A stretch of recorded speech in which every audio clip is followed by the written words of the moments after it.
আসসালামু আলাইকুম। বেশ কয়েকদিন ধরে আমি দুটো দেশ নিয়ে গবেষণা করছিলাম, ব্যক্তিগত পর্যায়ের গবেষণা। একটা হচ্ছে আপনার সিঙ্গাপুর, আর একটা হচ্ছে ভিয়েতনাম। তো সিঙ্গাপুরের একটা খুব প্রসিদ্ধ মডেল আছে, মডেলটার নাম হচ্ছে এমপিএইচ।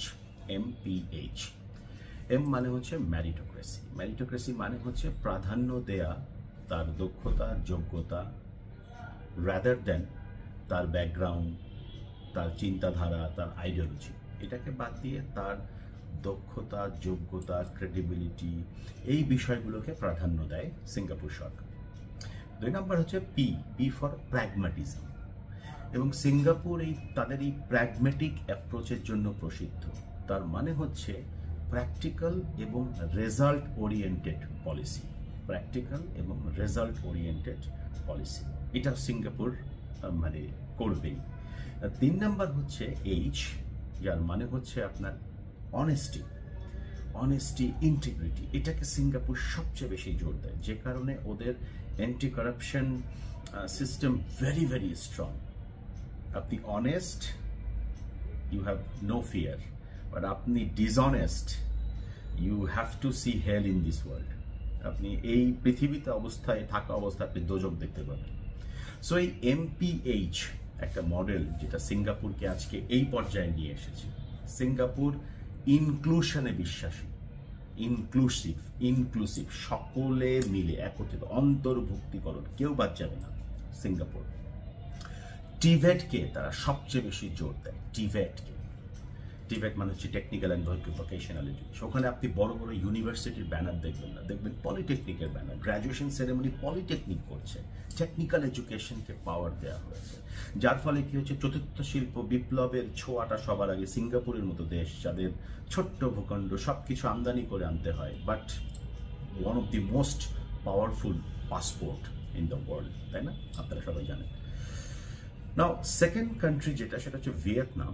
ভিয়েতনামকে গবেষণা করে দেখেছি, ভিয়েতনামের একটা অ্যাপ্রোচ হচ্ছে, সেটা হচ্ছে pro Vietnam approach. Pro Vietnam, ভাই আমি বুঝি না আমার নেইবার, ক্লোজেস্ট নেইবার কে, আমার লংগেস্ট নেইবার কে, আমি এটা বুঝি না। বাট ওটা যদি আমার দেশের জন্য ভালো হয়, আমি সেই নেইবারকে সুযোগ দেব। যদি দেশের জন্য ভালো না হয়, সরি। এটাকে হচ্ছে প্রো ভিয়েতনাম অ্যাপ্রোচ অথবা প্রো ভিয়েতনামিজ অ্যাপ্রোচ। মানুষের জন্য, ভিয়েতনামিজের জন্য কোনটা ভালো, এটা হচ্ছে ওদের এই যে প্রো অ্যাপ্রোচটা। হ্যাঁ, ওকে, তার সবচেয়ে ক্লোজেস্ট নেইবার হোক আর যে হোক, তার সঙ্গে আমার যদি কোনো এগ্রিমেন্ট হয়, সেটা হতে হবে আমার ভিয়েতনামি বা ভিয়েতনামের উপকারী।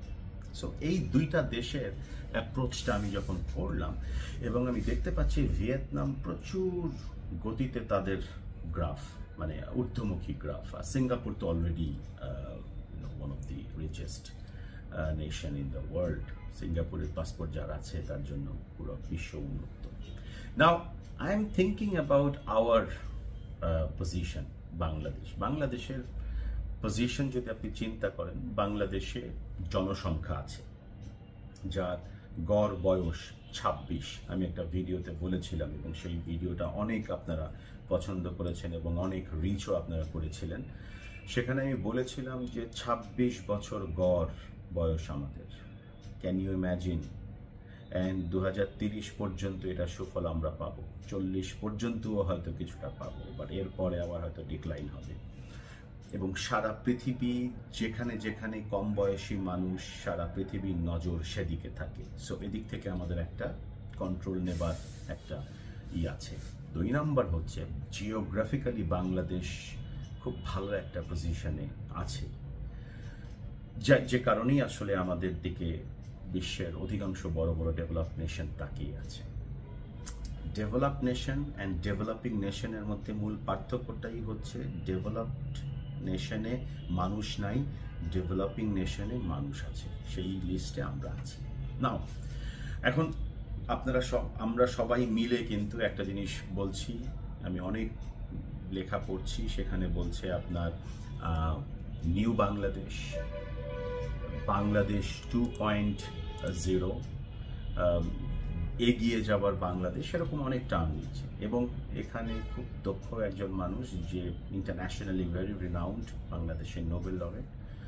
So he is now the chief of the interim government. So আমি নিজেকে প্রশ্ন করছিলাম যে আসলে আমি কি প্রত্যাশা করি আমাদের এই বাংলাদেশের জন্য, যে কারণে আমরা আছি, আপনারা আছেন, আমরা সবাই বাংলাদেশে আছি। প্রফেশনাল হয়ে আমরা আমাদের অবস্থানকে ফার্স্ট ক্লাস সিটিজেনের অবস্থান থেকে আমরা থার্ড ক্লাস সিটিজেন বেছে নেইনি, সিটিজেনশিপকে বেছে নেইনি। আমরা এই বাংলাদেশে আছি বিকজ একটা স্বপ্ন নিয়ে আছি, যেটা আমার বাংলাদেশ। এই বাংলাদেশে আমি আমার দক্ষতা দেব। So what is my expectation from this interim government? Look, this is the very crucial moment for Bangladesh. এই পার্টিকুলার সময়ে যদি আমরা কিছু রিফর্ম না করি, কিছু পলিসি রিফর্ম যদি আমরা না করি, তাহলে যেটা হবে যে আমরা যে স্বপ্ন দেখছি আমাদের তরুণ, কারণ আমি আগেই বলেছি জেন জি নির্ভর আমাদের বাংলাদেশ, গড় বয়স 26। সো আমি চিন্তা করলাম এবং 10টা রিকমেন্ডেশনস আমি বের করলাম, যেটা আমি আপনাদের মাধ্যমে, এই সোশ্যাল মিডিয়ার মাধ্যমে আসলে আমি উপস্থাপন করতে চাই। পরবর্তীতে এই 10টা নিয়ে আবার ইন্ডিভিজুয়াল 10টা ভিডিও বানাবো। সো আমি প্রথমেই যেই পয়েন্টটা লিখেছি, নাম্বার 1, সেটা হচ্ছে democracy first at any cost. এবং এই জায়গাতে আমাদের রিফর্মেশনটা সবার আগে আমাদের প্রয়োজন। যে কোনো মূল্যে আমাদের ডেমোক্রেসিকে আমাদের পুনরুদ্ধার করতে হবে, আমাদেরকে এস্টাবলিশ করতে হবে ডেমোক্রেসিকে। Because when you have democratic right, আমাদের সবার আছে, এবং when you have power based on democratic way, তখন কিন্তু you can do anything. Okay, so democracy first at any cost. This is my first point. Second point, economic growth from inflation control and youth entrepreneurship. 26 বছর তারুণ্যের দেশ। So এখানে যদি তরুণদেরকে আমরা উদ্যোক্তা উন্নয়ন, যেটা ডক্টর মোহাম্মদ ইউনূস নিজেও বলেন যে চাকরি খুঁজো না, ব্যবসা করো। সো ওই জায়গাতে আমাদের তরুণ নির্ভর করতে হবে কোন চ্যালেঞ্জকে মোকাবেলার জন্য? এই যে মুদ্রাস্ফীতি, 1000 টাকার পণ্য যেটা গত বছর ছিল, সেটা এখন 1120 টাকা হয়ে গেছে, যদি আমি 12% ধরি প্রোডাক্ট অ্যান্ড গুডসের মূল্যস্ফীতি। 3 নম্বর হচ্ছে রিভার্স দি 80-20 ইকোনমি কন্ট্রোল। 20 ভাগ মানুষের কাছে 80 ভাগ রিসোর্স। Can you imagine? 20-25টা প্রতিষ্ঠান সারা বাংলাদেশের ব্যবসাকে কন্ট্রোল করছে। সো এটাকে রিভার্স করতে হবে, তার জন্য আমাদের পলিসি রিফর্ম দরকার। 4th, স্কিল বেসড বাংলাদেশ দরকার আমাদের, স্কিল বেসড, যেখানে ডিগ্রি নয়, যেখানে সার্টিফিকেট নয়, যেখানে সিজিপিএ নয়, যেখানে একটা ইনক্লুসিভ এডুকেশন এনভায়রনমেন্ট তৈরি করতে হবে, যেখানে অবশ্যই দক্ষতাকে প্রাধান্য দিতে হবে, কম্পিটেন্সিকে প্রাধান্য দিতে হবে। 5 নম্বর হচ্ছে right two quality and affordable health care for all. বড় লোকদের জন্য চিকিৎসা সেবা দেওয়ার অনেক প্রতিষ্ঠান আছে, 5-স্টার লেভেলের হাসপাতাল আছে, বাট ঢাকা মানেই বাংলাদেশ না, চিটাগং মানেই বাংলাদেশ না। আপনি আরো ভেতরে যান, সেখানকার স্বাস্থ্য অবস্থা কি, সাধারণ মানুষ কিভাবে করে স্বাস্থ্যসেবা নিচ্ছে, কিভাবে করে মানুষ বাংলাদেশ ছেড়ে, তার নিজের দেশ ছেড়ে পার্শ্ববর্তী দেশে চলে যাচ্ছে চিকিৎসা। এই জায়গাতে একটা রিফর্ম দরকার। আমি জানি যে এই সরকার হয়তো সব করতে পারবে, কিন্তু রিফর্মের জায়গাটায় কিন্তু সেই রাইট জনগণ হয়তো তাদেরকে দিয়েছে। 6 নম্বর পয়েন্ট হচ্ছে sustainable profitable agriculture and rural development through grassroot employment. Grassroot লেভেলে আপনি যদি যান, আমি সারা বাংলাদেশে 64 জেলায় ঘুরেছি এবং 64 জেলায় ঘুরে দেখেছি যে মানে হোয়াট আ ট্যালেন্টেড পারসন আমাদের রুরালে রয়ে গেছে, গ্রাসরুটে রয়েছে, যারা হয়তো সুযোগ পাচ্ছে না। প্রিভিলেজড ইউথরা সুযোগ পাচ্ছে, বাট আন্ডার প্রিভিলেজড তরুণরা মেধা থাকা সত্ত্বেও, ট্যালেন্ট থাকা সত্ত্বেও কিন্তু সুযোগ পাচ্ছে না।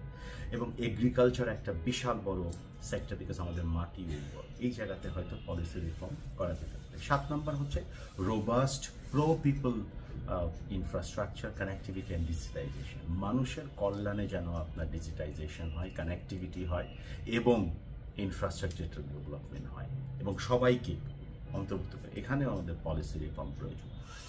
8 নম্বর যে পয়েন্টটি, সেটি হচ্ছে প্রিজার্ভ বাংলাদেশ এনভায়রনমেন্ট। ফোকাস করতে হবে যেটা, সেটা হচ্ছে রিনিউয়েবল এনার্জি, কন্ট্রোল করতে হবে পলিউশনকে, এবং আমাদের যে ওয়েস্ট ম্যাটেরিয়াল আছে সেটাকে আমরা কিভাবে অ্যাসেটে টার্ন করতে পারি। সো এই জায়গাতে আমাদের পলিসি রিফর্ম মাস্ট প্রয়োজন। 9 নম্বর যে পয়েন্ট, সেটি হচ্ছে যে inclusive social policies. This is very very important. প্রত্যেকেরই অধিকার আছে বাংলাদেশে মাথা উঁচু করে বাঁচার। কোনো ব্যাকগ্রাউন্ড, কোনো জাতি, গোষ্ঠী, ধর্ম, এটাকে প্রাধান্য দিয়ে আমাদের পলিসি হবে কেন? সো একটা ইনক্লুসিভ নেশন আমাদেরকে বানাতে হবে এবং সেই জায়গাতে পলিসি নিয়ে আমাদের ইন্টারিম সরকার কাজ করবে, এটা আমাদের প্রত্যাশা। 10 নম্বর, last but not the least, sustaining international relation with only pro Bangladesh vision. Can you imagine?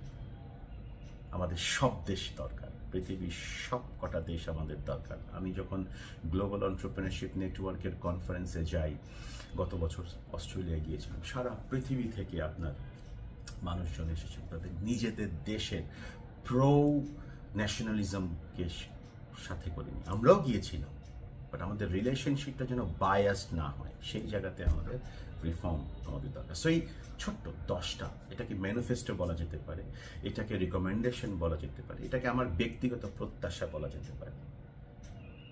আপনারা চিন্তা করে দেখবেন। আমি জানি না এটা আমাদের পলিসি মেকারদের কাছ পর্যন্ত পৌঁছাবে কিনা, বিকজ আমি একজন সাধারণ নাগরিক এবং সাধারণ নাগরিকের চিন্তা থেকেই আমি আসলে কথাগুলো বলেছি, আপ টু দেম।